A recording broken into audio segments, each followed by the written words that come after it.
Bentrovati con un nuovo podcast che vi immergerà nel mondo magico dell'handmade. Io mi chiamo Elena e sono appassionata di uncinetto e non solo.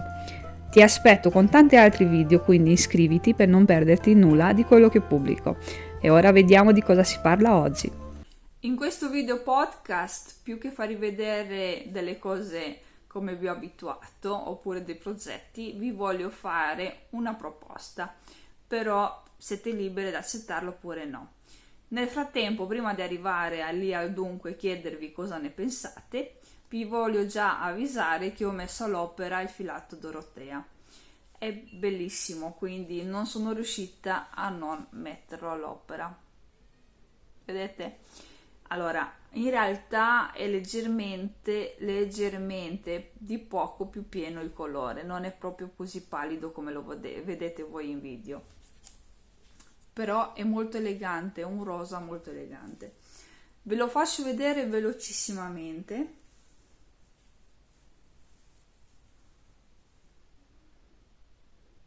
Lo sto ancora lavorando, quindi non è finito, devo finire ancora la rocca.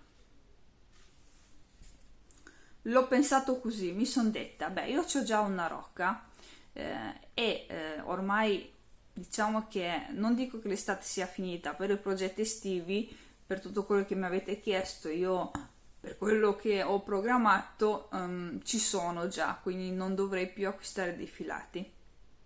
Però se capita un'emergenza lo farò pure, però nel frattempo io sono a posto. Allora mi sono detta, devo iniziare un progetto e finirlo con la stessa rocca, e mi sono inventata questa canotta, perché è una canottiera molto leggera e molto facile da fare.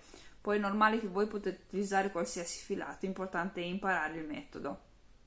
Infatti, quando io ho fatto la prova, questo che voi avete visto prima doveva essere semplicemente una prova, però mi è piaciuta talmente tanto, di conseguenza mi sono detta, facciamo che li presento il progetto con il filato Dorotea, ma quando vado a spiegarlo andrò a utilizzare un filato che ho in casa, quindi un cotone. Questo perché mi dispiaceva disfare, pur essendo una prova come principio è venuta talmente bene che non l'ho più disfatta. Ora io lo finisco, quindi voi quando vedete il progetto me lo vedete indossato con il filato Dorotea. Cerco di finirla con questa rocca, quindi ho provato a utilizzare un punto abbastanza leggero, però dai, non vi do tante altre informazioni, e lo andrò a presentare come ho detto con un altro filato. Vi darò tutte le misure. E adesso arriviamo alla mia proposta. Stavo pensando di proporvi tra un progetto e un altro dei punti oppure delle mattonelle.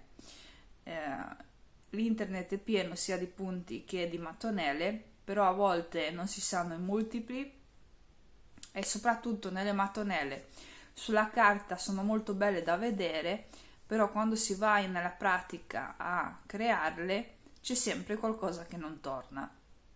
Allora, io ho pensato che tra un progetto e un altro di proporvi queste cose. L'ho fatto anche l'anno scorso, ho avuto un buon riscontro, però all'epoca non utilizzavo i podcast, di conseguenza avevamo, diciamo, un contatto un po' più diretto, quindi l'ho fatto semplicemente e ho visto che vi sono piaciute tanto.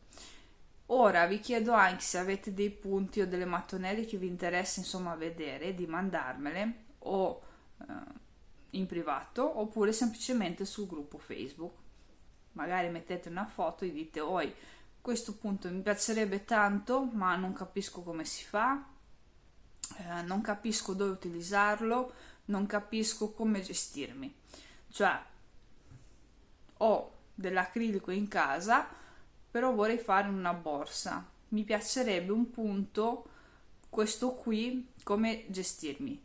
Beh, se il punto è bello, chiuso, compatto, si può anche fare una borsa con l'acrilico, però lì bisogna tener conto anche di avere una buona fodera.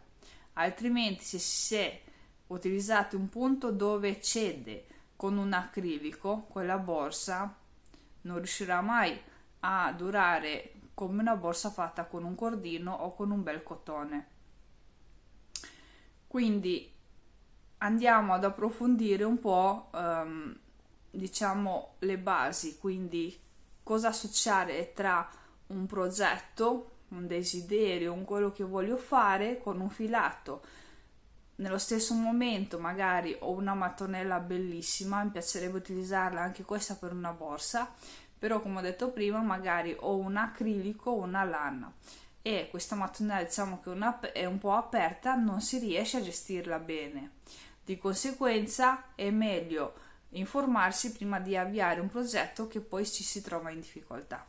Io adesso magari ho fatto degli esempi un po' esagerati, ma questo per farvi capire che chi ha messo le mani adesso nel mondo dell'uncinetto in generale, a volte recuperare queste informazioni si ha veramente difficoltà.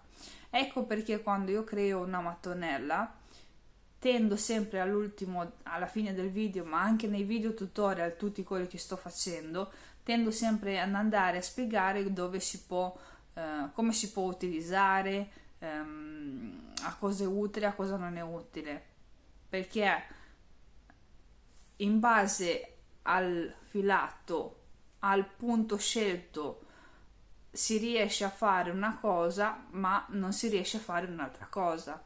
Quindi sono delle informazioni che a volte non ci si trova. È normale che chi ha iniziato da poco a entrare nel mondo dell'uncinetto vuole prima di tutto imparare e prima che investa, diciamo così, tra uncinetti costosi e filati costosi, dice prima vorrei sapere cosa sono in grado di fare. Quindi facendo a volte dei mini progetti, mini tutorial che riguardano punti specifici, dove arrivo alla fine del video e dico con questo punto si può fare questo, grazie al filato si può fare questo, grazie alla mano perché è un po' più stretta oppure un po' più larga si può fare quest'altro, a tanta gente che è nuova in questo campo può essere insomma molto utile. Poi è normale che anche chi è esperto magari dice boh, ho sempre voluto fare quel punto ma non sapevo da dove iniziare, quindi insomma imparare non guasta mai. L'elenco delle cose da fare ci sono, cercherò di mantenerle tutte.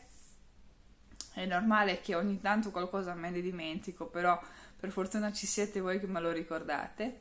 Ora sono un po' indecisa tra che cosa pubblicare nel prossimo video, se questa canotta, se un punto, se portarmi avanti con la borsa che sta venendo bene.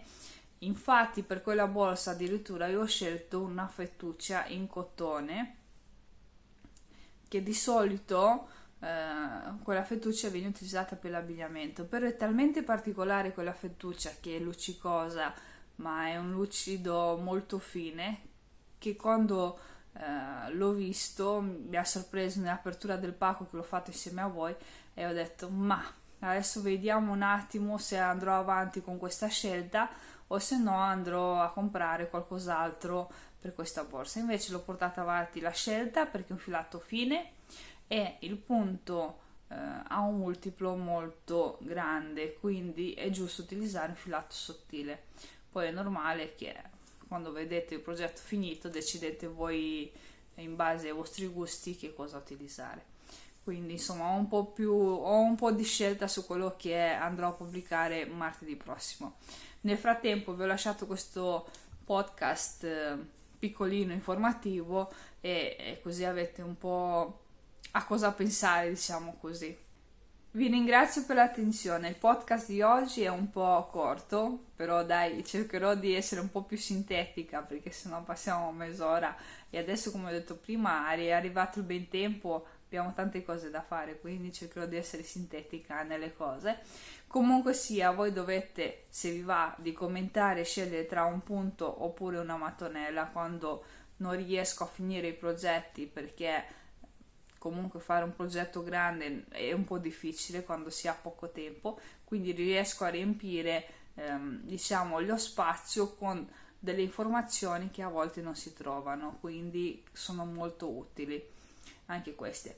Però a me mi è utile sapere se mi interessa più l'una o più l'altra, così so dove andare a investire, so dove andare a fare delle ricerche, so dove andare a fare delle prove, perché se a tutti interessano solo le mattonelle mi concentro su di loro, perché comunque ci sono dei studi da fare per capire se i conti alla fine della riga vengono, oppure se vi interessano più i punti ci concentriamo un po' più sui punti. Sicuramente se la maggior parte di voi dirà sia l'una che l'altra, cercherò dopo io a gestirmi un po' come riesco in base al tempo che ho come disponibilità. Io vi mando un grosso abbraccio, noi ci vediamo al prossimo video podcast.